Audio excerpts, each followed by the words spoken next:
disais tantôt, même si nous prêchons, même si nous chantons des cantiques, nous disons que l'onction est là. Et quand nous chantons, les miracles s'opèrent, les boiteux marchent, les aveugles retrouvent la vue. Mais si nous vivons dans le péché, cela n'est rien. C'est zéro parce que la Bible nous dit, Jésus nous a dit dans le dernier temps, beaucoup diront, n'avons-nous pas fait des miracles en ton nom? N'avons-nous pas chassé les démons en ton nom? N'avons-nous pas opéré des miracles? Jésus dit, qui leur dira, éloignez de moi, je ne vous ai jamais connu, vous qui commettez l'iniquité. Donc nous allons nous ressaisir, nous allons revenir, nous allons abandonner l'ancienne vie. Si nous sommes chrétiens, nous devons devenir Christ, nous devons vivre comme Christ. Nous allons vivre comme Christ a vécu. C'est pourquoi on nous appelle chrétiens. Donc nous allons abandonner la vie du péché et s'accrocher à Dieu. Abandonner son âme, son esprit, son corps à Dieu afin qu'il puisse nous guider dans tous nos faits et gestes.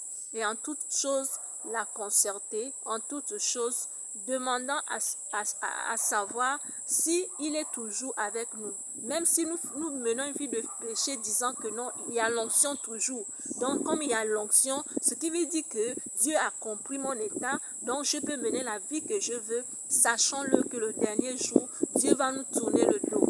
Parce qu'il va nous dire, éloignez-vous de moi, je ne vous ai jamais connu, vous qui commettez l'iniquité. Pour finir, nous allons lire le livre Hébreux chapitre 4. Hébreux chapitre 4, à partir du premier verset. Il est écrit, craignons donc, tandis que la promesse d'entrer dans son repos subsiste encore,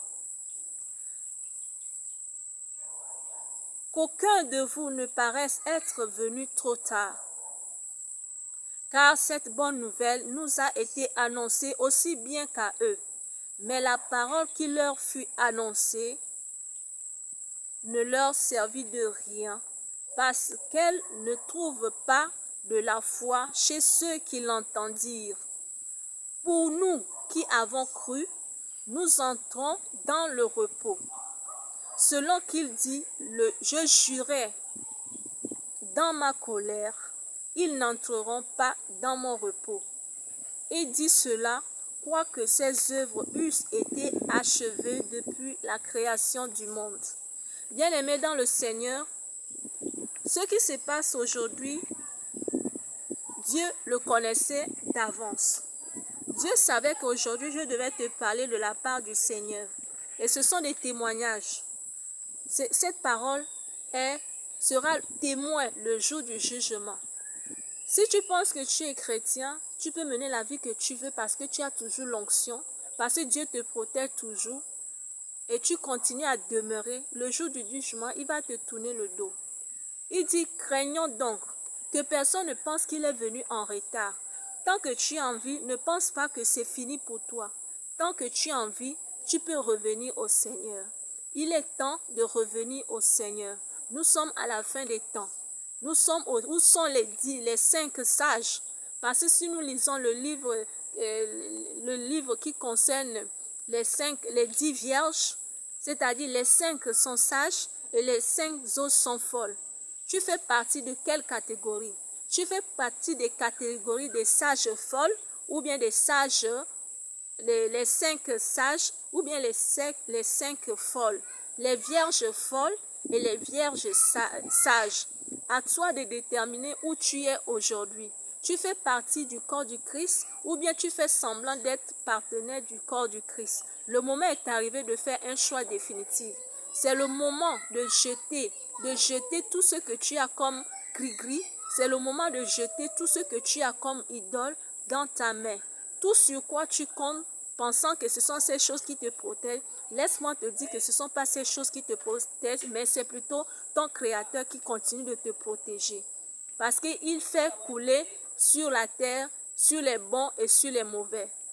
Chaque matin, il renouvelle sa bonté. Ce n'est pas seulement sur les bonnes personnes qu'il répand cela. Il répand ça sur les bons et sur les mauvais. Donc ne pense pas parce que tu réussis dans tes activités, tu réussis dans tes voies, que tu vas penser que Dieu approuve ta vie de péché. Reviens au Seigneur, manifeste la repentance, fléchisse tes genoux là où tu es en ce moment. Ne remets pas demain ce que tu peux faire aujourd'hui. Donc, pour que demain ne soit pas trop tard pour toi. Parce que si tu perds la vie aujourd'hui, c'est directement la mort éternelle. Donc, que Dieu te dit aujourd'hui, relis le livre des Hébreux chapitre 4 à partir du premier verset. Tu peux lire tout le chapitre et tu vas comprendre la grâce imméritée que Dieu t'a accordée. En tant que chrétien, c'est vrai que beaucoup te connaissent, que tu es un homme d'onction, une femme d'onction, mais ne pense pas que Dieu, lui,